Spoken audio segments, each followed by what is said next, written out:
खबरें जो आपको सीधे जोड़ती हैं हमसे, जिनका आपकी जिंदगी पर होता है सीधा असर। खबरों की वही तस्वीर,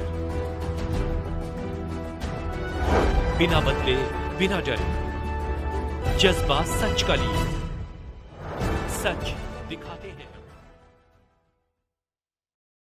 समुद्र में सरकारी व्यवस्था पूर्णतः निष्क्रिय अवस्था में देखी गई। वीरपुर ग्राम पंचायत की सर्वे संख्या 1049 वाली भूमि पंचायत के नियंत्रण में और उसमें सटी हुई सर्वे संख्या 1048 वाली भूमि है।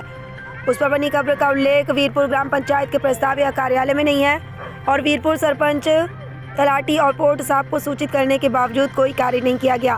इसलिए ग्रामीणों ने सूचना के अधिकार की मांग की है। ये देखना बाकी है कि सरकारी प्रणाली में डीडीओ और कलेक्टर कार्यालय के साथ साथ और एनबी के सड़क विभाग में आवेदन किए जाने के बावजूद आज तक कोई कार्रवाई नहीं की गई।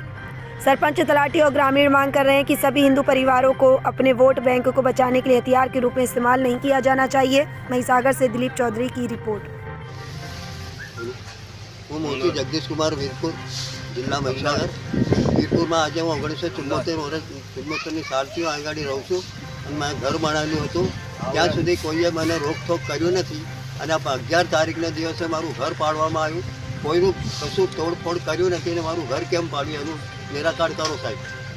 તમને ઘર બનાવી આલવા કીધેલું તો બનાવી નહીં આલો? ના, નથી બનાવ્યું સાહેબ, કોઈએ નથી બનાવ્યું।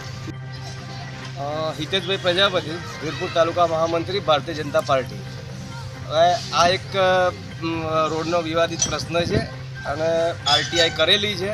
વીરપુર ગ્રામ પંચાયતના સરપંચ દ્વારા ટીડીઓ સાહેબને અને કલેક્ટર સાહેબને ઓલરેડી અરજી આપેલી છે। જ્યાં સુધી કાયદાકીય રીતે આ દબાણો દૂર ના થાય ત્યાં સુધી અહીંયા આગળ કોઈ કાર્યવાહી ના થાય એવી સમસ્ત ગામજનોની માગણી છે, જે ધ્યાને લેવી।